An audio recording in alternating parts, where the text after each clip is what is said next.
నందేమో నాన్నకి సింహం మీ అమ్మకి వాహనమై ఉండలేదా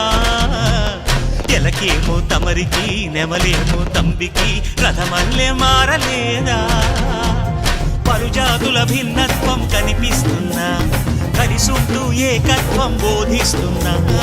ఎందుకు మాకి హింసావాదం ఎదిగేటందుకు అది ఆటంకం నేర్పరం మాకు సోదర భావం మార్పులు మాలో కలిగేలా ఎవ్వరో గణేశ గం గణపతి గం గణపతి గం గం గం గం గం గణపతి జై జై గణేశ జై కొడత గణేశ జయములిప్పు బొజ్జ గణేశ హై హై గణేశ అడిగేస్తా గణేశ అభయమిప్పు బుజ్జి గణేశ